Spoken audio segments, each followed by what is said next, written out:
السلام عليكم، كنتمنى تكونوا بافضل الاحوال ان شاء الله وبصحه جيده. بالنسبه للفيديو ديال اليوم اللي غادي نشارك معكم واحد الوصفه رائعه، وصفه لعلاج الكحه او السعال. هاد الوصفه من ضمن الوصفات اللي كتطلبوها مني بزاف نظرا لهذا الجو المتقلب.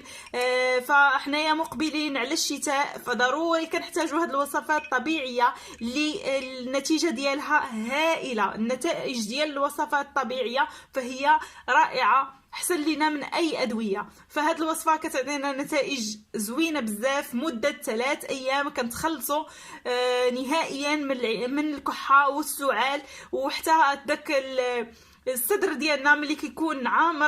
فالصدر ديالنا كما قلت لكم كيكون عامر، فكيتخوى لينا داكشي كامل اللي كيكون في الصدر ديالنا، ما كنبقاوش نكحوا اولا داك السعال اللي كيكون حاد. فهاد الوصفه غادي تهنيكم ان شاء الله، وغادي ما غاديش تحتاجوا الادويه، سيروا لاي حاجه غادي تهناو من هاد الناحيه. فكنتمنى انكم تتبعوا معايا الفيديو حتى الاخير هكا باش تشوفوا طريقه الاستعمال وطريقه التحضير. بقوا معايا وتبعوا معايا الفيديو حتى الاخير. فبسم الله على بركه الله غادي نبداو الوصفه ديال اليوم. كيف ما غادي تلاحظوا معايا هنايا اول حاجه غادي نحتاج اللي هي ليمونه ولا برتقاله. غادي نحتاجوا برتقاله، غادي ناخذوا العصير ديالها ورجع معكم.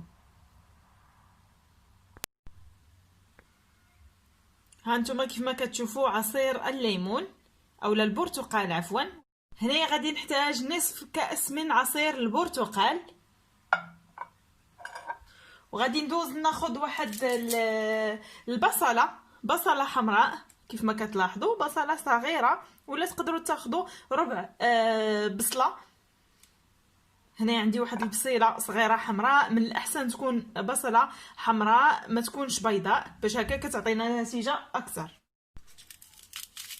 غادي نحيدوا ليها القشور بطبيعه الحال، نزولوا ليها هاد القشور كيف ما كتلاحظوا.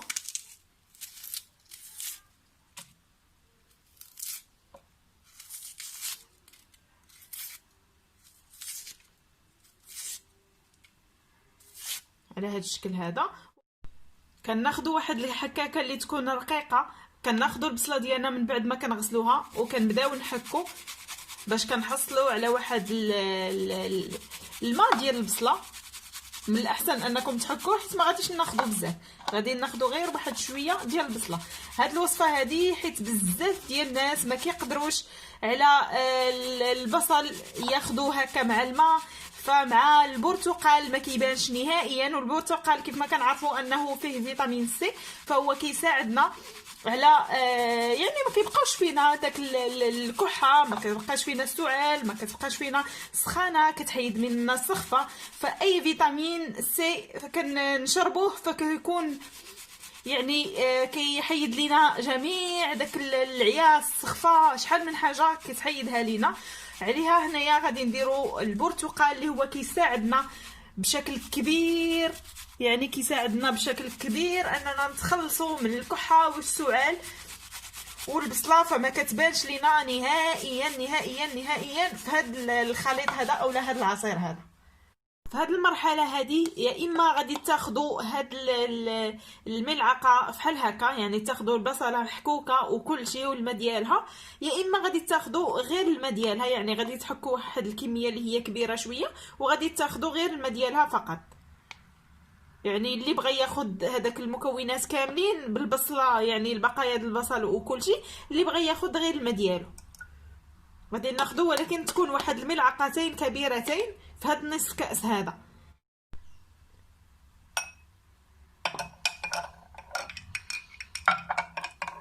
كيف ما كتلاحظوا انا وضعت الماء ديال البصل.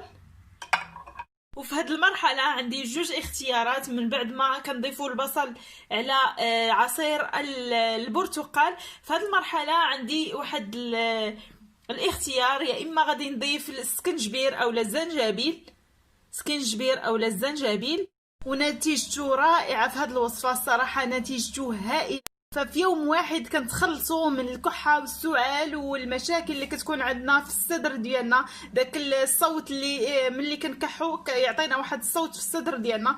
فهاد الوصفه هذه كتهنيكم من هاد المشاكل كامله، كتحميكم من اي مشكل ديال السعال اللي غادي يجي من بعد. يعني واحد الكحه اللي كتكون كتسمع، يعني واحد الكحه اللي كتكون فارغه وكتبقى تسمع والصدر ديالك كيبان انه عامر. فهاد الوصفه هذه غادي تخوي لك الصدر ديالك وغادي تنقي الجسم ديالك من السموم بالزنجبيل. بالنسبه للوليدات صغار او الناس الكبار اللي ما كيقدوش على الزنجبيل وما كيقدروش عليه، الله يحسن العوان، فيمكن لكم تعوضوا الزنجبيل بواحد الملعقه من العسل. بطبيعه الحال غادي يكون عسل طبيعي، عسل نحل.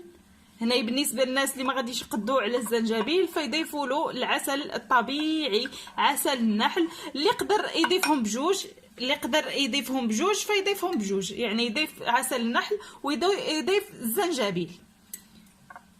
فهنايا انا بالنسبه لي غادي نضيفهم بجوج. صراحه رائعين رائعين بمعنى الكلمه. كيف ما قلت لكم غير الليمون فهو كيحيد لينا جميع ديك السخفه، ديك الكحه، حتى هو كيعالج لينا الكحه. يعني السخفه، يعني الفيتامين سي دائما كيحيد لينا السخفه، كيعالج لينا شحال من حاجه.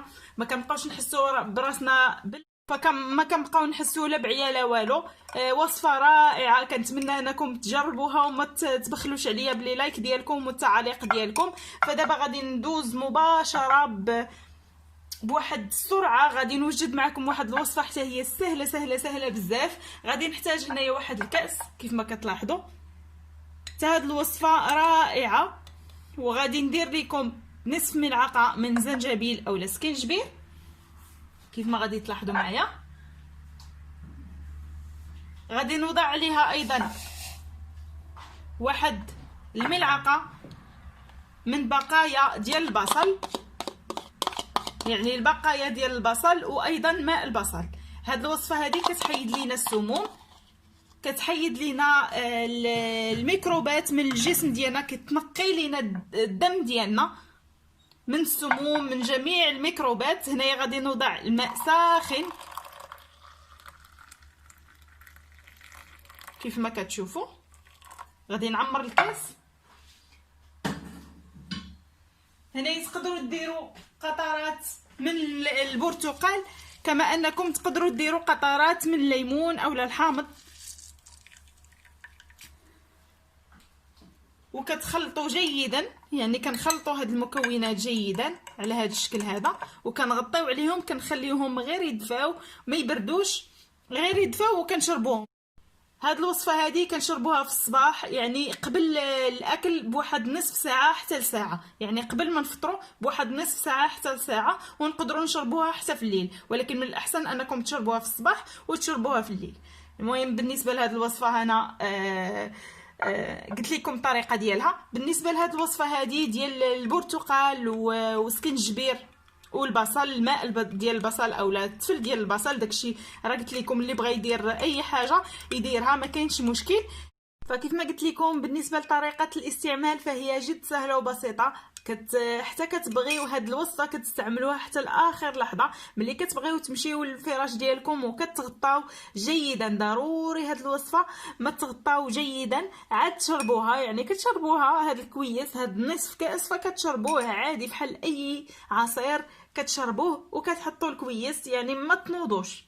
ديك الساعه كتكونوا مغطيين لابسين مزيان بطبيعه الحال باش هكا تسخنوا مزيان. وهاد الوصفه دير المفعول ديالها فهي من اول استعمال كتعطيكم واحد الفرق رائع. في مده 3 ايام كتهناو نهائيا من الكحه والسعال، يعني علاج طبيعي، وصفه رائعه رائعه جدا. كنتمنى ان الفيديو ديال اليوم يعجبكم، ما نكونش طولت عليكم فيه.